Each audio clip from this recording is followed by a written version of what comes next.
Well, good morning. It is March 19th. The wind has been blowing from northeast for about a day and a half now, and was just enjoying some coffee from my living room and noticed a little bit of bounce in my lines, which isn't that unusual, but it was a little bit more than I'm used to seeing. So I looked a little bit closer, and I think it's time I take a little bit closer look, because I can see a turnbuckle kicked off to the side, and that should be pretty taut. Man, all right, let's go see how messed up this is.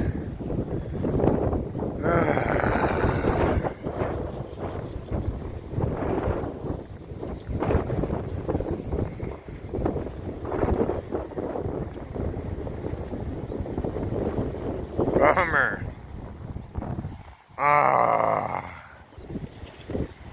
How in the hell did that happen? It walked itself out.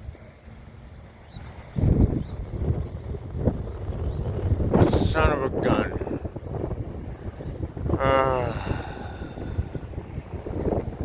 So the cable's perfectly fine. The turnbuckle walked itself out.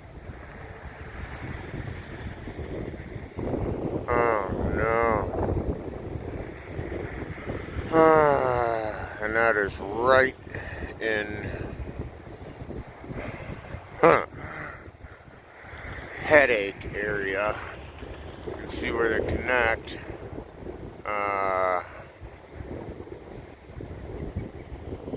It seems like the screen's a little foggy. One second. Excuse my terrible production value.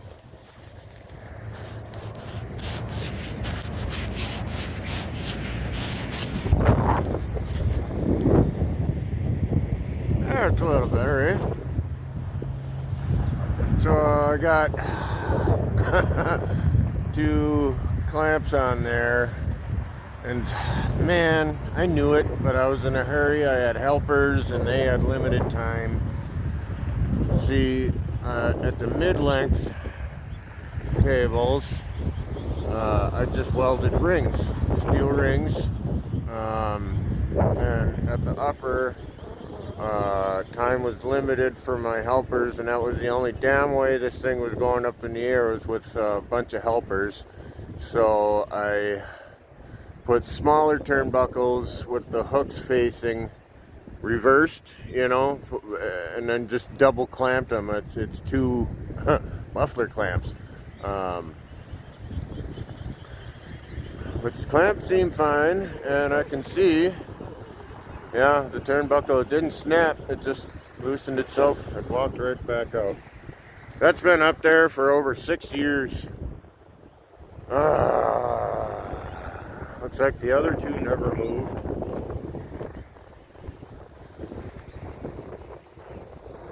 Nope. So maybe some of the twisting force. Wow, this one walked out too. I mean, it wasn't anywhere close to coming out, but there must have been some strong winds to make some vibration and loosened her up. So yeah, my whole upper cable is just sitting here on the ground. I got half of my scaffolding here, and the other half of it is up north, but maybe I can borrow some scaffolding, get this stacked up, and yeah, I'm gonna have to address this today, because my mid-length cable is the only thing holding her, and that's why I'm probably not making as much power as I should be in this northeast wind, because pole is, you know, curving, and it is not capturing all the energy. And if the wind gets any stronger, you know, I could risk folding her up. So yeah, I pretty much got to address this right away. I don't know, I got to make some calls here, either borrow some scaffolding or a lift. A lift would be ideal. That would be a hell of a lot faster. It's kind of damn cold out, and handling scaffolding and stuff is, well, it's slower and colder. But lifts are expensive and the ground is soggy, so bummer. It is what it is. No point crying over spilt milk, but I can't let this thing go down. If that cable fails, it's going into my truck. Like, this tilts that way, so that's the other pivot point, is straight at my truck. It cannot reach the house. It's only 35 feet, but it'll put a good dent in my Chevy, so I don't want that. Damn. Well, if I'm stacking it up and going up there, I may as well replace my weather monitor. That thing died a long time ago. Or just rip it down, and I think I want to try putting the other blades on. I wish I had a 3-blade hub for these exact blades, because the 5 blades seem like they wind wall a bit, but I'm going to go back to the wider furling blades and see what they do. I don't think I ever had them on with this tail, so I mean, if I got to stack it up and go up there, I'm going to do a little experimentation. I haven't played with this thing in a long time. I guess while I'm up there, oh wow, while I'm up there, I may as well open up the darn unit, because I've got a 48 volt stator, and while I've got the unit opened up, I could grease the bearings, look over the whole thing. Yeah, you know, she's been flying up here for almost 7 years, so it's probably high time. I really didn't want to do this today. Really didn't want to do this today, but I had the day off, so I guess this is what I'm doing. I will try to record as much as I can. I'm one guy by myself. I have a phone for recording equipment, so we'll see. Stay tuned. Well, it's still up there.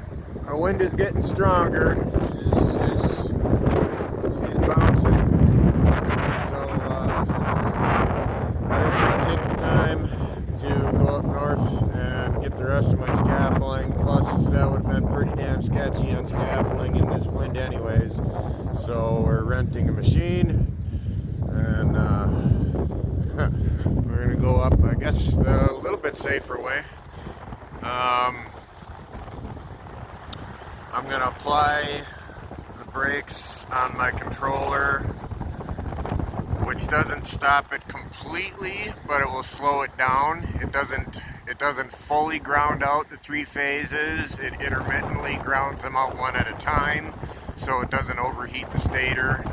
And then when I get up there, I'm gonna bring a bungee cord with me and pull the tail rudder to the side, and that'll bring it out of the wind, and then she won't try to chop my face off. So, I mean, what's the worst that can happen? It's only 5 swords, swinging at probably between 2 and 500 RPM in a 6-foot circle. So I don't know how fast that is, but fast enough to gash my face open, but it can't be that bad. Stay tuned. Alrighty then. So I'm up here. I got the rudder bungee corded to the machine to kick her out of the wind. She's still twirling a bit. Turnbuckle is back on. A couple threads, enough that I felt good enough to let go of it for a second. I brought some thread locker up with me, and I'm gonna crank all of these back all the way tight.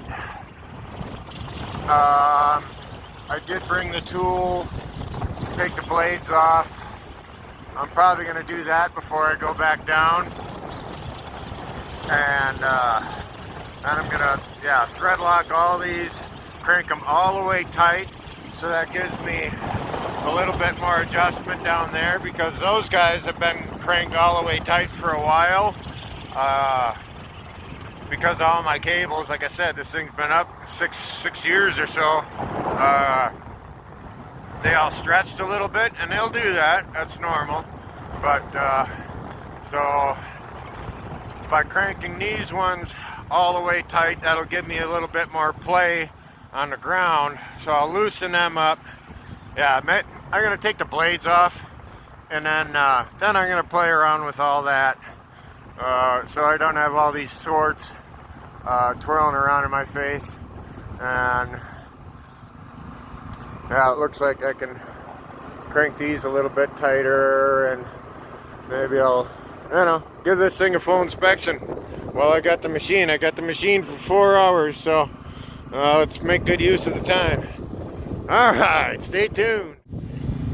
Alright, grab the other blade. We're back up here. I got this blade wrapped up with the bungee. I loosened up all my ground turnbuckles. I'm shivering. It's kind of cold. I didn't look at it or a temp, but it's cold. So yeah, we're up here about 35 feet in the air. I'm going to take apart my nose cone, and then there's just a center hub. Once the nose cone is off, I just stick basically a big Allen right in there, and then the hub is threaded, and that spins right off. I'm not going to be able to record all this, so I'll just kind of walk you through what I'm going to do. And while I'm up here, I'm going to crank tight all of my bolts. They should all be pretty nuts tight, but I'll just make sure while I'm up here. I inspected the other stator. It looks like the varnish got scratched on a couple spots, and I don't want to risk taking the time to replace it for it to not work right, or for it to start arcing and cause a problem. So I'm just going to stay with the 24 volt stator for now, and maybe have the 48 volt stator re-varnished and tested. They can put it on a machine and confirm that it's good to go. Yeah, we'll just replace the blades and maybe check. The seal is still there, but maybe I'll run a bead of silicone around that. And I suppose maybe I could hose down the rudder tail and...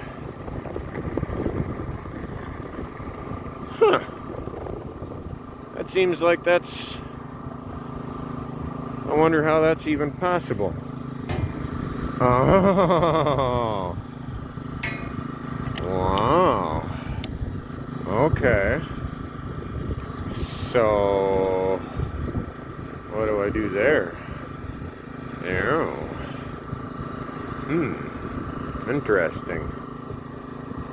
Very interesting. Huh. My spotty welds didn't hold very good. I might have to do something about that. I had way too long of a cord going from probably an underpowered inverter when I did this. So I might have to re-level that and touch that up while I'm up here. Bummer. Okay, well, Alright, well, my bungee cord came off, so I better put the phone down. Alright, blades are on. I drilled it and put a pin in it. I didn't want to fiddle around with the welder. It's about to rain.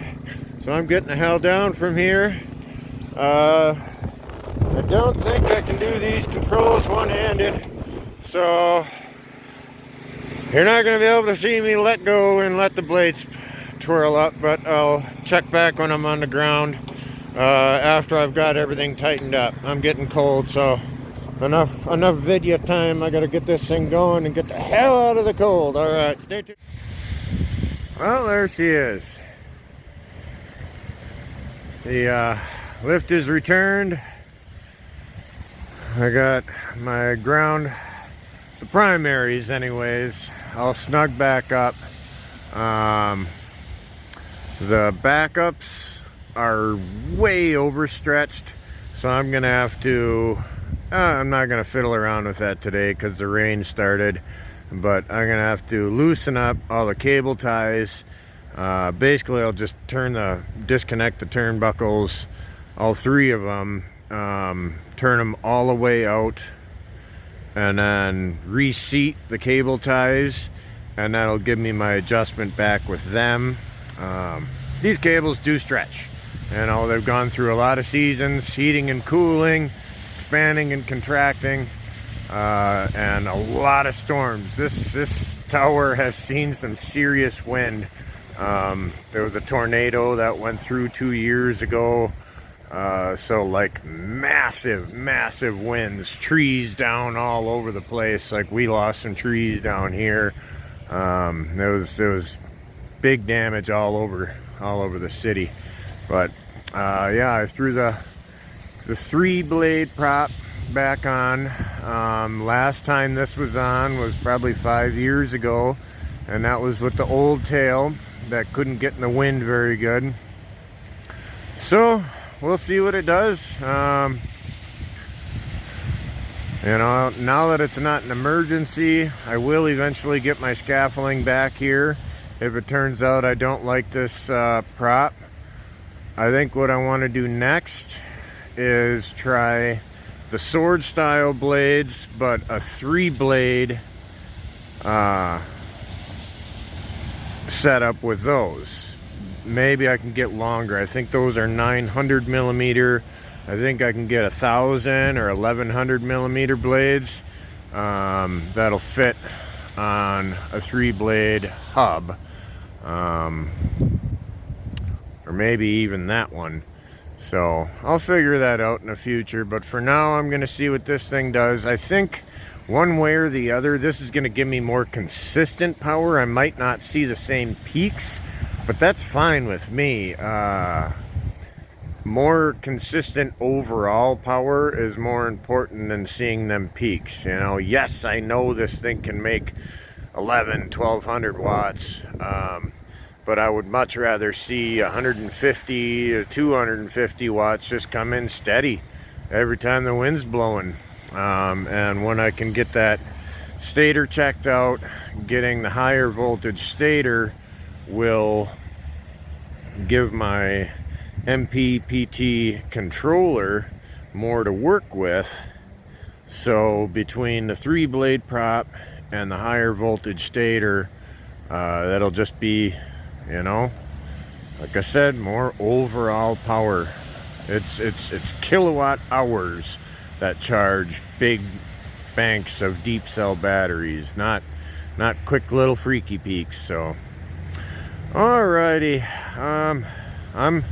I'm cold and I'm wet, so I'm gonna make myself some hot spicy lunch and call it a day. But thank you for watching. God bless you. Be safe out there. Oh yeah, that's going up in the air somewhere.